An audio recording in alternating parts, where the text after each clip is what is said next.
இப்போ நயினார் நாகேந்திரன் பொறுப்பேற்றிருக்காரு பிஜேபியில். எனக்கு மாமா எப்போ இது மக்களுக்கான சட்டம், நல்ல சட்டம், இதை கொண்டு வந்தா ஏப்பா அவங்களுக்கெல்லாம் கடுக்குது, யாருக்கு வலிக்குது, ஏன் கணக்கு காட்ட மாட்டேன்?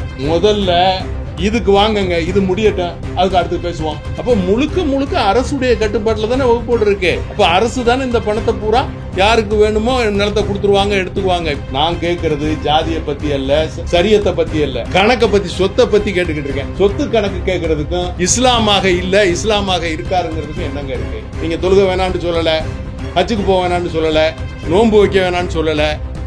உங்க பிராக்டிஸ் பண்றதுல எதுலையுமே அவங்க தலையிடல. அதாவது ரெண்டு இருக்கு வகுப்புல.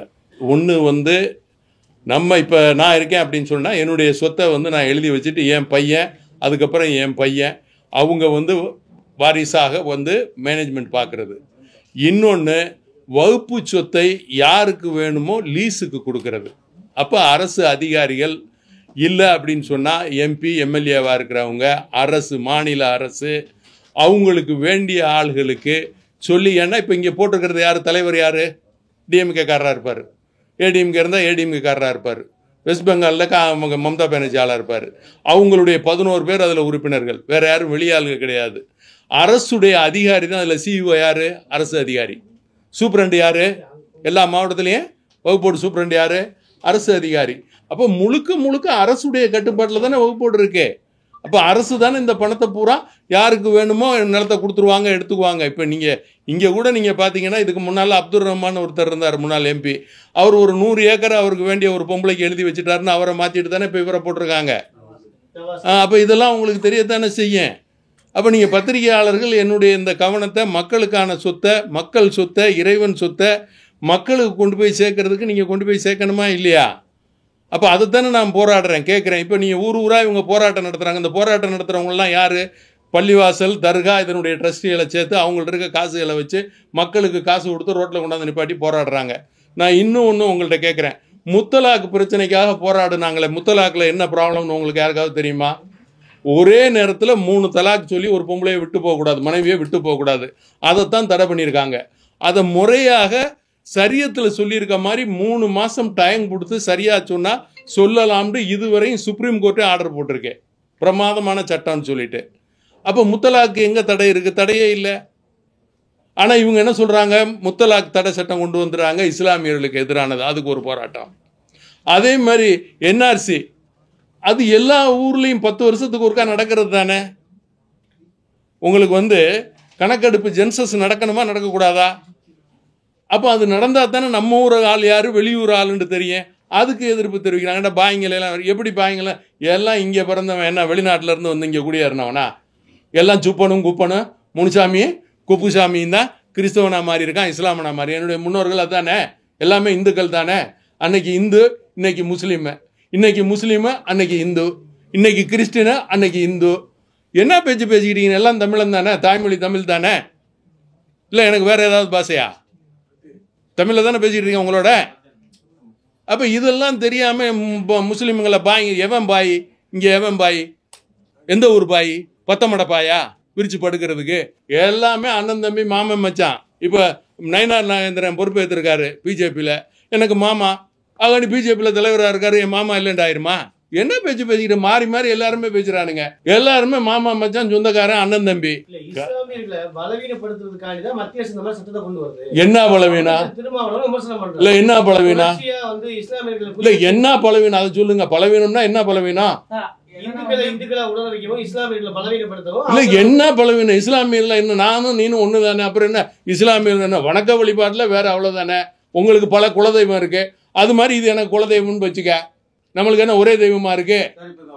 சட்டத்தை ஆதரிக்கக்கூடிய இஸ்லாமிய தலைவர்களை குறிப்பா உங்க பேரை குறிப்பிட்டு சில அமைப்புகள் கடுமையா சாடுறாங்க. இந்த விஷயத்தை எப்படி பாக்குறீங்க? இஸ்லாமியரே இல்லை நீங்க அப்படின்ற மாதிரிலாம். நல்லா கேட்டிய, சரியான கேள்வி இது. அதாவது நான் மாத்திரம் எதிர்க்கல. அஜ்மீர் தர்கா இருக்குல்ல, கேள்விப்பட்டிருப்பீங்க, ரொம்ப ஃபேமஸ். அது சூஃபிசத்தை சார்ந்தது. அதனுடைய ட்ரஸ்டி சையது மௌலானான்னு சொல்லிட்டு அவர் எதிர்க்கிறாரு, ஆதரிக்கிறார், வரவேற்கிறார் என்ன மாதிரியே. அதே மாதிரி டெல்லியில் உலமா, ஆல் இந்தியா உலமா கமிட்டின்னு இருக்கு, அதனுடைய தலைவர் ஆதரிக்கிறாரு. இப்படி நிறைய பேர் அதை பொதுமக்கள் ஆதரிக்கிறாங்கங்க. இப்போ அதே மாதிரி ஹைதராபாத்தில் இருக்கிற பொதுமக்கள் ஓவைசியை காரி துப்புறான். பெரிய பேலஸ் கட்டியிருக்காங்க வகுப்பு லேண்டில். சரி, இப்போ நீங்கள் இங்கே எடுத்துக்கங்க, ஹைகோர்ட்டு யாருடைய லேண்டு? ஏன்னா இப்போ இந்த சட்டம் வந்ததுக்கப்புறம் இந்த சொல்லக்கூடாதுன்னு சொல்லியிருக்காங்க. அதனால் நான் கஷ்டமாக இருக்குது எனக்கு. எப்படின்னா, எந்தெந்த ப்ராப்பர்ட்டி அரசு கண்ட்ரோலில் இருக்கோ அதை இனிமேல் ஒக்கப்புன்னு சொல்லக்கூடாதுன்னு இதில் ஒரு சரித்து இருக்குது. இப்போ நீங்கள் செங்கோட்டை யாருது, குதுப் மீனார் யாருது, ஹுமாயூன் சமாதி அந்த ஏரியா 25 ஏக்கர் 30 ஏக்கர். அதே மாதிரி நேற்று ஒருத்தர் சொல்கிறாரு, டெல்லியில் 1100 கபர்ஸ்தான் இருந்திருக்கு கெஜ்ரிவால் ஆட்சிக்கு வர்றதுக்கு முன்னால். இன்றைக்கி வெறும் 500 கபர்ஸ்தான் தான் இருக்குது. மிச்சத்தை பூரா அவர் ஃப்ளாட் போட்டு விற்று பெரிய பெரிய ஹோட்டல்லாம் கட்டிட்டானுங்கிறாரு. இப்போ நீங்கள் என்ன செய்வீங்க? கபர்ஸ்தான்னா தெரியுதா எதுன்னு? அடக்கஸ்தலம். அப்போ இப்படி எல்லாருமே கொள்ளையடிச்சுக்கிட்டீங்கன்னா ஏகப்பட்ட கொள்ளையாக இருக்குது. நமக்கு அதுக்கும் சம்மந்தம் இல்லை. அது ஏழைகளுக்கு உள்ளதுன்னு இதுவரையும் தெரியலைங்க, இப்போ தான் தெரியுது. நான் ஊர் ஊராக போய் எல்லா பக்கமும் இந்த வகுப்பு சொத்து இல்லாத ஏழைகளையாக கூப்பிட்டு பேசிக்கிட்டு இருக்கேன். வகுப்பு சொத்தில் இருக்க வரமாட்டான் ஏன்னு கேட்டாக்க, இப்போ நான் இன்னும் எக்ஸாம்பிளுக்கு சொல்கிறேன். இப்போ நீங்கள் பூந்தமல்லி ரோட்டில் ஒரு பள்ளி இருக்குது, பெரிய பள்ளி. அதுக்கு 20 லட்ச ரூபா 30 லட்ச ரூபா மாதம் வாடகை வருது. அவன் எப்படி வருவான்? அதில் அவன் ஆள் கூப்பிட்டு என்னை எப்படியாவது காப்பாற்றணுங்கிறான். இந்த எதுக்குறவன் ஒரு 4 பேர் 2 சீட்டு 1 சீட்டுக்கு போகிறவன். நான் எவன்கிட்ட போய் 1 சீட்டு 2 சீட்டு கேட்டுக்கிட்டேன்? நான் காமராஜர் காலத்திலேருந்து ஆட்சியில் இருக்கேன். என் 19 வயசில் காமராஜரோட மேடையில் பேசியிருக்கேன். எம்ஜிஆர் அவர்களோட பயணிச்சிருக்கேன். புரட்சி தலைவி அம்மா கூட உங்களுக்கெல்லாம் தெரியும், புரட்சி பயணிச்சிருக்கேன். என்னைக்காவது நான் 1 சீட்டு 2 சீட்டு கொடுன்னு எவன்டையாவது போய் கேட்டிருக்கேனா? இல்லை என் வீட்டு வாசல்லையாவது கை கட்டி நின்றுருக்கேனா போய்? எப்போ இது மக்களுக்கான சட்டம், நல்ல சட்டம், இதை கொண்டு வந்தால் ஏப்பா அவங்களுக்கெல்லாம் கடுக்குது? யாருக்கு வலிக்குது? ஏன் கணக்கு காட்ட மாட்டேன்? நான் கேட்குறேன், சரி வகுப்போடுக்கு சொத்தே இல்லைப்பா, இல்லைன்னு சொல்லுங்கள். வகுப்போடுக்கு சொத்தே இல்லை. மோடிஜி சொல்கிறது பொய், அமித்ஷா சொல்கிறது பொய், சேக்தாவ் சொல்கிறதும் பொய்டா. இல்லைன்னு சொல்லி கணக்கு காட்டிட்டு போங்கப்பா. ஏன் கணக்கு காட்ட மாட்டேங்கிற? செந்துரைங்கிற ஊரில் கோயிலை வகுப்போடுக்கு சொந்தம்னு சொன்னான், ரைட்டு, கணக்காட்டு. ஏன் காட்ட மாட்டேங்கிற? திருப்பரங்குன்றத்தில் போய் பிரச்சனை பண்ணுறான், சிக்கந்தாமலைங்கிறான், ரைட்டு, கணக்காட்டு. ஏன் காட்ட மாட்டேங்கிற?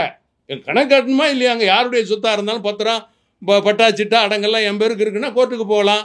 இப்போ இதில் என்னன்னு கேட்டிங்கன்னா, இதுக்கு முன்னால் வரைக்கும் நீங்கள் வகுப்பு ட்ரிப்புனல் அவங்களே கோர்ட்டு மாதிரி வச்சுருப்பாங்க உள்ள. நீங்கள் போய் பார்த்தீங்கன்னா தெரியும், சினிமா செட்டு மாதிரி செட்டு போட்டு வச்சுருப்பானுங்க. அதில் பார்த்தீங்கன்னா அந்த சேர்மன் போட்டவர் தான் ஃபுல் அத்தாரிட்டி. அவர் சொல்கிற முடிவு தான் முடிவானது. அதுக்கப்புறம் நீங்கள் எங்கேயுமே போக முடியாது. அப்போ என்ன பண்ணுவானுங்க? இப்போ அப்பீல் போகலாம். அப்போ இதெல்லாம் நல்லா தானே இருக்குது, இல்லை சரியில்லையா? அதெல்லாம் நீங்கள் படித்து பார்க்கலையா? அந்த 20-25 அந்த மசோதாவை நீங்கள் யாரும் படித்து பார்க்கலையா? அந்த பில்லை நல்ல கேள்வி தம்பி, இது நல்லா கேட்குறீங்க. இப்போ ஜட்ஜெல்லாம் யார்? எல்லாமே முஸ்லீமா? நம்ம ஊரில் பிரதம மந்திரி யாருங்க? இல்லை நம்ம ஊரில் முதல் மந்திரி முஸ்லீமா? அப்போ அவங்கெல்லாம் கணக்கு கேட்குறாங்களே. அப்போ இன்கம் டேக்ஸ் எல்லாம் இருக்கிறது யார்? எல்லாம் முஸ்லீமா? இப்போ யாருமே கணக்கெல்லாம் கேட்கிட்டா அவன் ஹிந்து. அவனை இதில் கணக்கு கேட்க வந்துட விடாது. அவனை வச்சா என்ன? கணக்கை காட்டுப்பா. யாரை வச்சா என்ன? எங்கள் அறநிலைத்துறையில் கணக்கு காட்டணும், கோயிலில் வருமானம்னா கணக்கு காட்டணும், பொது சொத்துன்னா கணக்கு காட்டணும், இறைவனுடைய சொத்து. இஸ்லாமிய உறுப்பினர்களை சேர்க்கிறதுக்கு அனுமதி கிடையாது. அல்ல, அவங்க அனுமதி இல்லாம வச்சிருக்காங்க. இதுல வச்சா என்ன? ஏன் வச்சா என்ன தப்புன்னு கேட்கிறேன். வச்சா என்ன? இதுல ஜாதி ப்ராப்ளமா உனக்கு? கணக்கு கேட்டா ஜாதியை கொண்டு வந்துருவியா? வச்சா என்ன தப்பு நான் கேட்கிறேன், சொல்லு. கண்டிப்பா முதல்ல இதை வையே, அப்புறம் அதை பேசுவான். முதல்ல இதை வையே. இப்போ முதல்ல இதை வையே. இப்போ பொதுவுக்கு வா. இப்ப சொத்து பொதுவானது தானே, இறைவன் சொத்து தானே. நான் கேட்கறதுக்கு பதில் சொல்லுங்க. இல்ல, நான் கேட்கறதுக்கு சொல்லுங்க. முதல்ல இதுக்கு வாங்குங்க, இது முடியட்டும், அதுக்கு அடுத்து பேசுவான். இது இறைவன் சொத்து தானே. உன் சொத்தை நான் கணக்கு கேட்கல. நீ சொந்தமா சம்பாரிச்சதான் நான் கணக்கு கேட்கல. இறைவன் பேரால் இருக்கிற சொத்து தானே. அது ஏன் கணக்கு கொடுக்க மாட்டேன்? அதுக்கு ஏன் முஸ்லீமா வைக்கக்கூடாது, இந்துவா வைக்கக்கூடாதுன்னு பேசுவேன். அப்போ ஜட்ஜை மாற்ற சொல்லுவேன். அப்புறம் நாளைக்கு அவனை மாற்றும்ப. இப்படி ஒவ்வொருத்தனையா மாற்ற, அவனை வைக்காத இவனை வைக்க. ஏன் கணக்கு குடியா? கணக்கு கொடுத்து மக்களுக்குள்ள மத்திய அரசு தாங்க இப்ப. ஆமா, மத்திய அரசு தான் இதை கொண்டு வந்து. இல்ல, எந்த திசையில? எங்க மத்திய அரசு இந்த சட்டத்தை கொண்டு வந்திருக்கு, வரவேற்கக்கூடிய சட்டம்னு சொல்றேன். இதுல உங்களுக்கு என்ன பிரச்சனை? மாநில முதல் இஸ்லாமியன்னு கேக்குறீங்க. மாநில முதல் இதுவும் நாட்டோட பிரதமர் முஸ்லிமான கிடையாது. ஆனா வக்ஃப் வாரியம் இஸ்லாமியர்களுக்கு கொண்டு வந்தது. அதுக்குள்ள 2 இந்து இதுல கொஞ்சம் அதே அறநிலையத்துறைக்குள்ள 2 முஸ்லீம் இருக்குன்னா அதுக்கு நீங்க வெளியில கோரிக்கை வைக்கிறீங்க. இல்ல இல்ல இல்ல நான் வைக்கிறேன், கோரிக்கை வைக்க மாட்டேன்னு சொல்ல. இல்ல வைக்க மாட்டாங்க. ஏன் வைக்க மாட்டாங்க? கேட்க மாட்டாங்க. இல்ல ஏன் வைக்க மாட்டாங்க நான் சொல்றேன் கேளுங்க. ஏன் வைக்க மாட்டாங்க அப்படின்னு கேட்டீங்கன்னா இவங்கள்ட்ட இது இருக்கணுங்கிறதுக்கு தான். ஆனா முகமது நபி ஸல்லல்லாஹு அலைஹி வஸல்லம் குர்ஆன்ல சொல்லும் போது 2 விஷயத்த சொல்றாரு. அதை உங்களுக்கு இப்ப தெளிவா சொல்றேன். முதல்ல ஒரு விஷயத்த என்ன சொல்றாருன்னா ஃபக்கீர்ண்டா இஸ்லாம்ல ஏழைகள், இஸ்லாமிய ஏழைகள். மிஸ்கின்னு அடுத்த வார்த்தையை பயன்படுத்துறாரு. மிஸ்கின்னா பொதுவாக ஏழை எளிய அனாதை மக்கள். அது இஸ்லாம்னு அவர் சொல்லல. அதனால இந்த சொத்துக்களை யாருக்கு பயன்படுத்தணும் அப்படின்னு கேட்டீங்கன்னா ஜாதிகளை எல்லாம் கடந்து ஏழை எளிய மக்களுக்கு பயன்படுத்தணும்னு சொல்றாரு. அதனாலதான் நான் சொல்றேன், இதுல யாரும் உட்கார்ந்து கணக்கு கேட்கறதுல தப்பு இல்லை. நீங்க இன்னார் தான் கணக்கு கேட்கணும், இன்னார் தான் கணக்கு கேட்க கூடாதுன்னு பேசுறது எனக்கு பிடிக்கல. நான் கேட்கறது ஜாதியை பத்தி அல்ல, சரியத்தை பத்தி அல்ல, கணக்கை பத்தி, சொத்தை பத்தி கேட்டுக்கிட்டு இருக்கேன். சொத்து கணக்கு கேட்கறதுக்கும் இஸ்லாமாக இல்ல இஸ்லாமாக இருக்காருங்கிறதுக்கும் என்னங்க இருக்கு? சொத்து தானே நான் கணக்கு கேட்கிறேன். வழிபாட்டை பத்தி கணக்கு கேட்கலையே, தொழுகையை பத்தி கணக்கு கேட்கலையே. இல்ல தமிழ்நாடு வக்ஃபு வாரி சட்டம் இஸ்லாமோட வழிபாட்டுல ஏதாவது தலையிடுதா? இல்ல. அதனாலதான் உங்களுக்கு ஓப்பனா சொல்றேன், சொத்தை பத்தி தான் கணக்கு கேட்கறாங்க, வழிபாட்டுல அவங்க தலையிடல. நீங்க தொழுகை வேணான்னு சொல்லல, ஹஜ்ஜுக்கு போக வேணான்னு சொல்லல, நோன்பு வைக்க வேணான்னு சொல்லல. உங்க பிராக்டிஸ் பண்றதுல எதுலையுமே அவங்க தலையிடல. இஸ்லாம் சம்பந்தப்பட்ட எதுலையுமே அவங்க தலையிடல. உங்க சட்டத்திலையும் அவங்க தலையிடல. அவங்க என்ன சொல்றாங்க, வகுப்பு வாரியம் மூலமாக இருக்கிற சொத்துக்கள் கணக்கு வழக்கு இல்லாம ஏழை எளிய சொத்துக்களை பெரிய பெரிய ஆளுக 200-300 பேர் அனுபவிச்சுக்கிட்டு இருக்கான். கணக்கு வழக்கில் வரணும். அதுக்கான வருமானம் இன்னைக்கு நிலைக்கு பார்த்தீங்கன்னா ஒரு 30,000 கோடி வருஷத்துக்கு வரும். எவ்வளோ வரும்? 30,000 கோடி வரும், ஒழுங்காக கணக்கு வழக்கு பார்த்து எடுத்தா. அப்படி வந்ததுன்னா இந்தியாவுடைய பொருளாதாரமும் மேம்படும், ஏழை எளிய இஸ்லாமிய மக்களுடைய வாழ்க்கை தரம் மேம்படும், கல்வி மேம்படும், எல்லாமே மேம்படும். 9 லட்சம் சொத்துக்கள் இருக்குது. இது வரைக்கும் அதுல 200 கோடி தான் வருவாய் வருது. 20,000 கோடிக்கு மேல வருவாய் ஈட்ட முடியும்னு சொல்லி மத்திய அரசு சொல்லியிருக்காங்க. ஆமா, அதைத்தான் நான் இப்ப சொல்றேன். இப்ப கூட வரும். இப்பத்திய கணக்குப்படி நீங்க கணக்கு போட்டு பாத்தீங்கன்னா 25-30,000 கோடி வருஷத்துக்கு வரும். வந்தா நல்லது தானே, ஏழை எளிய மக்களுக்கு உபயோகப்படும். தனிப்பட்டவர்கள் ராஜ வாழ்க்கை வாழ முடியாது. 5 வருஷமா இஸ்லாமியர்களை தொடர்ந்தாதான் அவங்க தானமா வக்ஃபு கொடுக்க முடியும் அப்படின்னு திருத்தம் கொண்டு வந்திருக்காங்க. ஆமா, முறைகேடுகள் நடக்கும்போது சமுதாயத்தில் இருக்க மற்ற தலைவர்கள் 5 ஆண்டுகள் தொடர்ச்சியா இஸ்லாம இருந்தாதான் வக்ஃபு போர்டுக்கு தானமா கொடுக்கணும்னு சொல்லி திருத்தம் கொண்டு வந்தாங்க. கரெக்ட். இது இந்த திட்டத்தை நீங்க இப்படி பார்க்கணும். இப்போ ஒருத்தர் இந்துவா இருக்காரு, அவங்க அண்ணன் தம்பி 4 பேர், அவங்க வீட்டுக்குள்ள சொத்து பிரச்சனை போய்கிட்டு இருக்கு.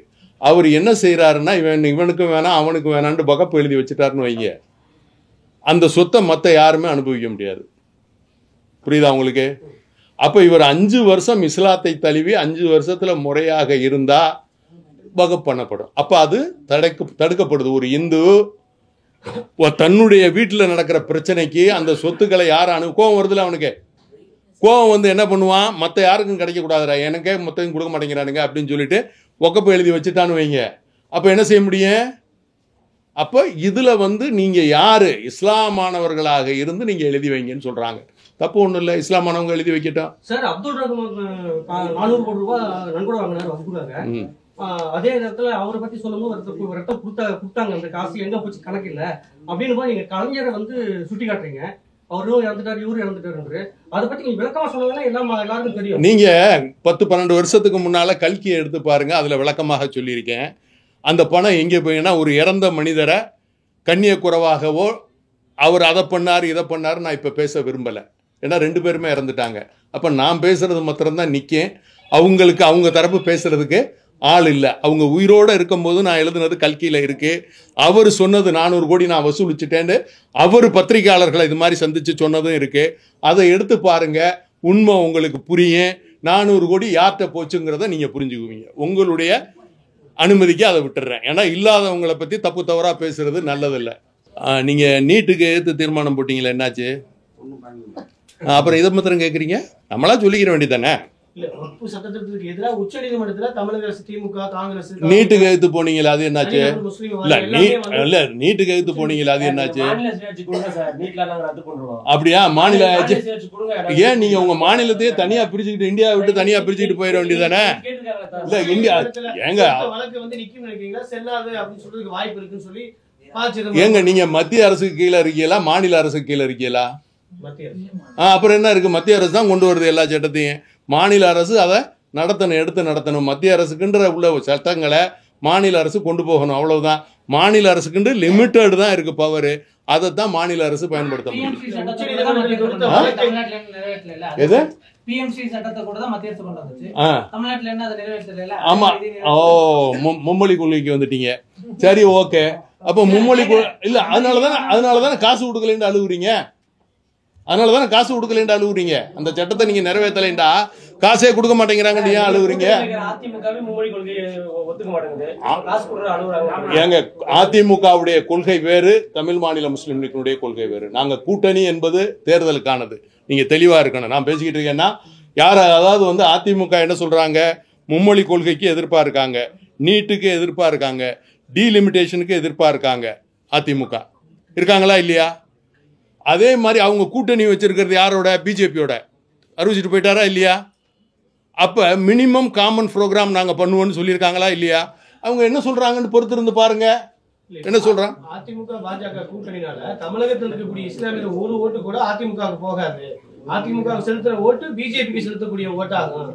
அதாவது இஸ்லாமிய ஓட்டு இந்த கூட்டணிக்கு போகாதுன்னு சொல்லி ஐஎம் தேசிய பொதுச்செயலாளர் காலம் எதுன்னு சொல்லி கண்டிப்பாக அவர் ஓட்டு அவருக்கு போடுவாரான்னு பாருங்க. நான் வேற யாரும் ஓட்டுன்னு சொல்ல, அவர் குடும்பத்தில் இருக்கவங்க அவருக்கு ஓட்டு போடுவாரான்னு கேளுங்க. ஏண்டா இங்க இருக்க இஸ்லாமிய மக்கள், அதாவது இந்த வகுப்பு சொத்தை அனுபவிக்காதவன், ஒரு தடவை 2 தடவை எம்எல்ஏ எம்பி ஆகாதவன், வாழ்நாள் பூராமே ரோட்ல கிடக்கிறவன், அந்த இஸ்லாமிய மக்கள் பூரா அதிமுகவுக்கு வாக்களிப்பான். கண்டிப்பாக அதிமுக ஜாதி மதங்களை கடந்து எல்லாருக்குமான ஆட்சியாக இருக்கும்ங்கிறது எல்லாருக்குமே தெரியும். இல்ல, ஒரு முக்கியமான விஷயத்தை விட்டீங்களே, திமுகவுடைய நிலை ரொம்ப பதட்டத்தில் இருக்கு. நீங்க பாத்தீங்கன்னா ஒரு 2 நாளைக்கு முன்னால சட்டமன்றத்தில் அதிமுக ஆளுங்கட்சின்னு சொல்லிட்டு மாநில முதல்வரே பேசுறாரு. உடனே அப்பாவு, ஆமா, அவர் உடனே இல்ல நம்ம தான் ஆளுங்கட்சி, அவங்க எதிர்கட்சிங்கிறாரு. நான் பதட்டத்தில் இருக்கேங்கிறாரு. முதல்வர் என்ன சொல்றாரு? பதட்டத்தில் இருக்கேன். என்னத்துக்கு காரணம் பதட்டம் அப்படின்னு சொன்னா, மதுபான துறையில ஊழல் 39,000 கோடிக்கு இருக்கு. கெஜ்ரிவாலுடைய நிலை இவருக்கு வர்றதுக்கு வாய்ப்பு இருக்கு. உதயநிதி நம்மளுடைய தமிழக முதல்வர் இன்னும் 2-3 மாசத்துல கைதானாலும் ஆச்சரியப்படுறதுக்கு இல்லை. அதே மாதிரி துரைமுருகன் அவர்கள் தலைமையில் ஏகப்பட்ட மணல் குவாரிகள், கல் குவாரிகளுடைய ஊழல், அதுவும் அவரும் போய் பார்த்துக்கிட்டு வந்துகிட்டு இருக்காரு. அதே போல உங்களுக்கு நம்ம பொன்முடி அவர்களுடைய கீழ்த்தரமான பேச்சு, அவரும் கோர்ட்டு வழக்குல இருக்காரு, உடம்புக்கு சரியில்லை அப்படின்னு சொல்லிட்டு டைம் வாங்கிட்டு வந்திருக்காரு. எல்லாரு மேலையும் திமுக இருக்கிற மந்திரிகள், அதே மாதிரி கனிமொழி, ஆர் ராஜா அந்த 2G ஸ்பெக்ட்ரம் கேஸை திரும்ப தூசி தட்டி விசாரிச்சுட்டு இருக்கிறாங்க. அதனால இன்னும் ஒரு 4-5 மாசத்துக்கு அப்புறம் திமுகவுடைய நிலை என்னங்கிறத நீங்க எல்லாருமே தெரிவிங்க. பெரிய மாற்றம் இருக்கு தமிழகத்தில், அரசியல் மாற்றம் ஏற்படுறதுக்கு நல்ல வாய்ப்பு இருக்குங்கிறத தெரியுங்க.